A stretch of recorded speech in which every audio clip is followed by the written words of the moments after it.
زکوٰۃ ہم نے نکال لیا 2.5%، اب دینا کس کو ہے؟ عام طور پر ہم یہ سنتے ہیں علماء کرام کی زبانی کہ اللہ کے راستے میں دو، اللہ کے راستے میں خرچ کرو۔ اللہ کا راستہ کون سا ہے؟ کون کون سی جگہ ہم خرچ کریں گے؟ تو ایسی صورت میں وہ اللہ کے راستے میں صدقہ کرنا ہوگا یا یہ کہ زکوٰۃ کی ادائیگی کرنی ہوگی۔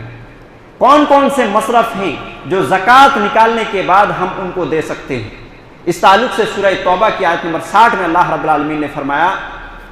انما الصدقات للفقراء والمساکین والعاملین علیہا، کہ بے شک صدقات، یہاں صدقہ سے مراد زکوٰۃ، تو زکوٰۃ کس کو دیا جائے گا؟ سب سے پہلا مصرف بتایا کہ فقیر کو، اور دوسرا مصرف بتایا کہ مسکین کو۔ فقیر اور مسکین جو اللہ رب العالمین نے یہاں بیان کیا ہے، علماء کرام نے اس کی تھوڑی سی تفصیل بیان کی ہے، اور وہ یہ ہے کہ فقیر آدمی وہ ہے جو گھر سے نکل کر کے دوسرے کے یہاں پہنچتا ہے اور ہاتھ پھیلاتا ہے، یعنی دوسروں سے مانگتا ہے، وہ فقیر۔ اور جو دوسروں سے نہیں مانگتا بلکہ مصیبت تو ہے گھر میں، پریشانیاں تو ہیں، دقتیں تو ہیں، اتنے اخراجات نہیں جو اپنے بال بچوں کو صحیح طریقے سے وہ سارے اخراجات کو نکال سکے اور نبھا سکے، مگر اس کے باوجود وہ خودداری اس کی اندر موجود ہے کہ وہ کسی کے یہاں ہاتھ نہیں پھیلاتا، ایسے شخص کو مسکین کہتے ہیں۔ تو معاشرے کے اندر مسکین لوگ بہت سارے ہیں جو اپنے جو ہے اخراجات کو اٹھانے پر قدرت نہیں رکھتے ہیں۔ علامہ ابن عثیمین رحمہ اللہ نے اس کے تعلق سے بیان کیا ہے کہ فقیر وہ آدمی ہے جو اپنی جو زندگی کے خرچے ہیں اس میں سے آدھے تک وہ اپنا خرچ نہیں اٹھا سکتا ہے، بلکہ اس سے کم ہی رہتا ہے، بالکل بھی اس کے پاس کچھ نہیں ہے، یا یہ کہ ہے بھی تو آدھے سے زائد نہیں۔ اور مسکین وہ ہے جو آدھے سے زائد وہ کمائی وغیرہ کر کے تو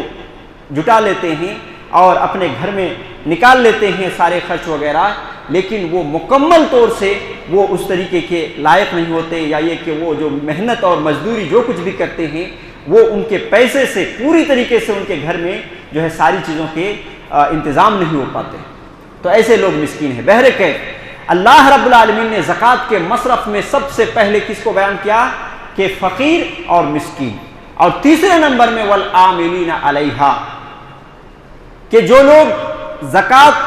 کے عاملین ہیں، زکوٰۃ کے جو وصولی کرنے والے لوگ ہیں،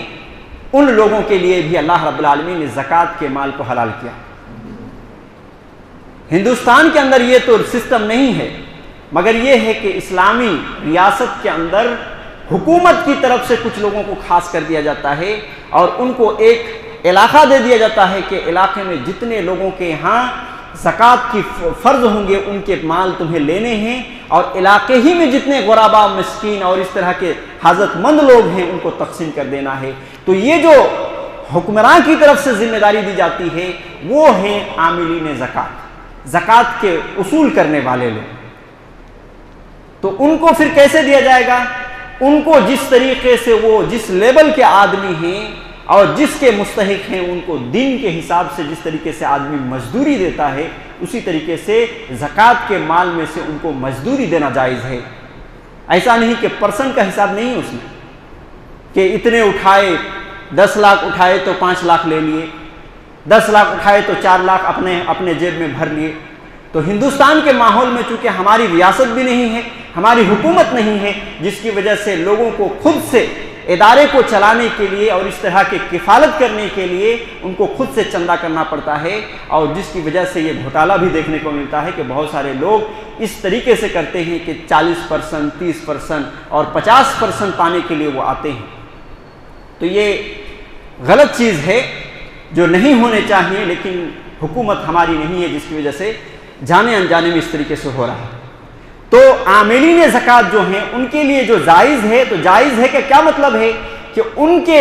مزدوری جس طریقے سے آدمی حیثیت رکھتا ہے، ایک آدمی ہے جو 500 کی حیثیت رکھتا ہے، ایک آدمی ہے جو 1000 کی حیثیت رکھتا ہے، جو جیسے حیثیت رکھتا ہے حکومت کی طرف سے ان کو اسی طریقے سے جتنے دن اس پر محنت کریں گے اسی کے تحت مزدوری دی جائے گی۔ تو یہ بھی زکوٰۃ کے پیسے سے ان کو دیا جا سکتا ہے۔ اور چوتھی چیز یہ ہے کہ مؤلفت قلوب، مؤلفت قلوب یہ مؤلفات قلوب ان لوگوں کو دینا جائز ہے جو قبیلے کے سردار لوگ ہیں، ایمان میں پختگی نہیں۔ اب ایمان میں مضبوطی پیدا کرنے کے لیے، یا یہ کہ اس طریقے سے جو غیر مسلم ہیں اور اسلام سے بہت محبت کرتے ہیں، اور آپ کو لگتا ہے کہ اگر ان کو زکوٰۃ کے کچھ پیسے اگر ان کو دے دیا جائے، ان کی زندگی میں تنگی ہے، اگر ان کو دے دیا جائے تو وہ اسلام پر آ سکتے ہیں، ان کی تالیف قلب ہو سکتی ہے، تو ایسی صورت میں ایسے غیر مسلم کو بھی دینا جائز ہے اور ایسے مسلمان کو بھی دینا جائز ہے جن کے ایمان میں پختگی پیدا کرنے کا ایک ارادہ ہے۔ تو اسی کو مؤلفات قلوب کہتے ہیں۔ اور اسی طریقے سے پانچویں جگہ اور مصرف کون سا ہے؟ عقاب کا لفظ آیا ہے،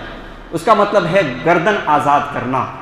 آج کے دور میں بھی گردن آزاد نہیں ہے، چونکہ غلاموں کا زمانہ نہیں رہا۔ اب غلاموں کا زمانہ نہیں رہا تو گردن آزاد کرنا اور غلاموں کو آزاد کرنے کا سسٹم بھی نہیں رہا، لیکن علماء امت نے اس بات کو لکھا ہے کہ آج کے دور میں بھی جو لوگ قیدی بنے ہوئے ہیں اور جیل کے سلاخوں میں سڑ رہے ہیں، لیکن وہ کسی الزام کے تحت، وہ حقیقت میں مجرم نہیں ہے، الزام کے تحت وہ اس طریقے سے جیل کے سلاخوں میں اپنی زندگی گزار رہے ہیں، ایسے لوگوں کو چھڑانا بھی اسی میں داخل ہے۔ یہ کچھ علماء کا فتویٰ بھی ہے اور بہت سارے علماء کا مسلک بھی ہے۔ چھٹی چیز کیا ہے کہ کہاں ہم اپنے زکوٰۃ کے مال کو خرچ کریں؟ اس کے لیے غارمین کا لفظ آیا ہے، قرض دار۔ قرض سے ڈوبے ہوئے لوگوں کو بھی زکوٰۃ کے پیسے دے سکتے ہیں۔ اور اس میں آپ دیکھیں کہ ایک آدمی ہے کہ وہ اپنی زندگی صحیح طریقے سے چلا پا رہا، اتنی محنت مزدوری کر رہا، وہ صحیح طریقے سے چل رہا ہے، اپنی فیملی کو لے کر کے وہ سارا چیز جو ہے انتظامات کر پا رہا ہے، لیکن قرض میں اتنا ڈوبا ہوا ہے کہ اس کے ادھر اگر دیکھے تو ادھر نہیں ہو رہا ہے، ادھر دیکھے تو ادھر نہیں ہو رہا ہے۔ اس طریقے سے اگر آدمی قرض دار میں ڈوبا ہوا ہے، چاہے وہ اس کی حیثیت اچھی ہے، چاہے وہ اچھا کھاتا پیتا آدمی اور کھاتا پیتا گھرانے سے، ایسے لوگوں کو بھی زکوٰۃ کے مال میں سے ان کو دیا جا سکتا ہے جو قرض میں ڈوبے ہوئے ہیں۔ قرض کی ادائیگی کے لیے زکوٰۃ کے مال کو استعمال کیا جا سکتا ہے۔ ساتویں چیز فی سبیل اللہ، اللہ کے راستے میں۔ اللہ کے راستے میں سب سے اولین مستحق کون ہیں؟ جہاد کرنے والے۔ جہاد کرنے والے یہ اللہ کے راستے میں ہوتے ہیں، اور ایسے لوگوں کے یہاں زکوٰۃ کے مال کو لٹانا یہ اللہ رب العالمین نے حکم دیا ہے۔ جہاد کے اندر دیکھیں کہ اس کے اندر بڑی رقم کی ضرورت ہوتی ہے، کھانے پینے کے خرچے۔ اب جتنے سپاہی گئے ہوئے ہیں وہ سارے لوگوں کے 2 وقت کا کھانا،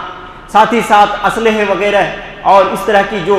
وقتی طور پر ضروریات کی چیزیں ہوتی ہیں وہ سارے سامان وغیرہ خریدے جاتے ہیں اس میں، اور اسی طریقے سے مرہم پٹی وغیرہ جو اس میں زخم وغیرہ ہوتے ہیں اس کے علاج و معالجہ کے لیے بھی ایک خاصی رقم کی ضرورت ہوتی ہے۔ تو اللہ رب العالمین نے فی سبیل اللہ کہہ کر کے سب سے اولین مستحق اس میں کون ہے کہ جو لوگ جہاد کر رہے ہیں، اللہ کے راستے میں لڑ رہے ہیں، ایسے لوگ۔ لیکن جہاد فی سبیل اللہ میں ایک اور چیز شامل کیا گیا ہے، علماء امت نے اس چیز کو شامل کیا ہے۔ یہ اور بات ہے کہ اختلاف ہر جگہ ہے، ہر جگہ ہر بات میں اختلاف پایا جاتا ہے، اسلام کے ہر چیز میں اختلاف ہے، لیکن میں ایک موٹی طور پر بیان کر رہا ہوں کہ یہ جو مدرسے جو دین کے قلعے ہیں اور اسلامی تعلیمات وہاں پہ ہوتی ہیں، قرآن و سنت کی باتیں جو ہے درس و تدریس کی جاتی ہیں، یہ مدرسے جو بچے غریب ہیں، یتیم ہیں اور اسی طریقے سے فقیر کے زمرے میں آتے ہیں، ایسے بچوں کے کھانے پینے کا انتظام کرنا یہ بھی فی سبیل اللہ کے اندر علماء امت نے شمار کیا ہے۔ لہذا ایسے مدرسے میں بھی زکوٰۃ کی ادائیگی کیا جا سکتا ہے۔ اور 8ویں چیز اور آخری چیز وابن السبیل کے مسافر۔ مثلا ایک مسافر ہے، سفر کر رہا ہے اور راستے میں اس کے سارے مال و اسباب چوری ہو گئے، یا یہ کہ جاتے جاتے اس کے سارے جو کچھ اس نے گھر سے توشہ باندھ کے رکھے تھے، یا یہ کہ پیسے اور رقم وغیرہ جو کچھ رکھا ہوا تھا، ساری چیز ان کی ختم ہو گئی اور منزل مقصود تک نہیں پہنچا۔ تو ایسی صورت میں زکوٰۃ کے مال سے ان کو دے کر کے ان کو اصل منزل مقصود تک پہنچایا جا سکتا ہے، اور یہاں یہ جائز ہے۔ لہذا اس آیت کریمہ کے اندر یہ 8 قسم کے مصرف کو بتایا گیا ہے کہ ہم زکوٰۃ کے جو مستحقین ہیں یہ 8 قسم کے لوگ مستحقین ہیں، لہذا زکوٰۃ کے مال یہ 8 قسم کے لوگوں کو دیا جائے گا۔ اور اگر کوئی شخص یہ 8 قسم کے لوگوں کو اپنا مال دیتا ہے، چاہے وہ زکوٰۃ چاہے وہ عام طور پر نفلی صدقات ہیں، تو سمجھیے کہ وہ اللہ کے راستے میں اس نے خرچ کیا ہے، اور یہی اللہ کے راستے میں خرچ کرنے کا مطلب ہے۔ علماء کرام سے جو ہم عام طور پر سنتے ہیں کہ اللہ کے راستے میں دو بھائی، اللہ کے راستے میں صدقہ کرو، اللہ کے راستے میں جو ہے عطیات ادا کرو، اس طرح کے جو لفظ سنتے ہیں تو اس سے مطلب یہ 8 قسم کے لوگوں میں اگر ہم اپنے مال کو لٹائیں گے، چاہے نفلی صدقات ہوں جو عام طور پر جیسے کہ ہم نفلی کرتے ہیں، اور جن لوگوں کے زکوٰۃ فرض ہو چکے ہیں وہ لوگ زکوٰۃ میں سے دیں، تو ایسی صورت میں یہ 8 قسم اللہ کے راستے میں وہ خرچ کر رہے ہیں، چونکہ یہ اللہ رب العالمین نے ان کو خرچ کرنے کے لیے کہا ہے، لہذا اللہ نے جب کہا ہے تو وہ اللہ ہی کا راستہ ہے اور اس میں خرچ کیا جا سکتا ہے، لٹایا جا سکتا ہے۔ جی، زکوٰۃ کی 2 قسم ہیں، ایک تو زکوٰۃ جو ہم نے ابھی جو پچھلے باتوں میں بیان کیا کہ ان چیزوں میں زکوٰۃ ہے اور یہ عام زکوٰۃ ہے اور ہر ایک کو ادا کرنے ہیں جو زکوٰۃ کے نصاب کو پہنچ چکے ہیں۔ ایک زکوٰۃ ہے فطر بھی ہے، اور یہ بھی واجبات میں سے جو ہم صرف رمضان کے مہینے میں ادا کرتے ہیں۔ جی، تو اس تعلق سے کیا ہے کہ اس میں کسی مالدار کا ہونا ضروری نہیں، ہر ایک شخص کی طرف سے یہ زکوٰۃ الفطر، صدقۃ الفطر یا فطرہ جو بھی ہم اپنی زبان میں کہتے ہیں، یہ ہر ایک کی طرف سے ادا کیا جائے گا، چاہے مرد ہے، عورت ہے، بوڑھا ہے، اسی طریقے سے جوان ہے، بچہ ہے، بچی ہے، آج جنم لیا ہے جس بچے نے، اس کی طرف سے بھی زکوٰۃ ادا کی جائے گی، اور یہ فرض ہے زکوٰۃ کی ادائیگی۔ یہ جو صدقۃ الفطر ہے یا زکوٰۃ الفطر ہے، یہ ہر ایک مسلمان کے اوپر، چاہے جس عمر کے بھی جو ہے مرد ہوں اور جس عمر کی بھی عورت ہیں، ہر ایک کی طرف سے وہ زکوٰۃ کی ادائیگی ہوگی۔ اور ساتھ ہی ساتھ یہ جو زکوٰۃ کی ادائیگی ہوگی، قرآن و سنت کے جو اصل مفہوم ہے اور راجح قول جو ہے وہ یہی ہے کہ زکوٰۃ میں پیسے نہیں دیے جائیں گے بلکہ غلہ دیے جائیں گے۔ اور یہ بات بھی ذہن نشین کر لیں کہ اس کے اندر یہ 8 قسم کے جو مصرف بیان کیے گئے ہیں زکوٰۃ کے، جو ان کو دیا جائے گا، یہ 8 قسم کے نہیں آتے، صرف فقیر اور مسکین آتے ہیں۔ اللہ کے نبی علیہ الصلوۃ والسلام نے اس تعلق سے کیا کہا؟ طعمۃ للمساکین، یہ صدقۃ الفطر جو ہے یہ مسکینوں کا کھانا ہے۔ طعمۃ للمساکین، یہ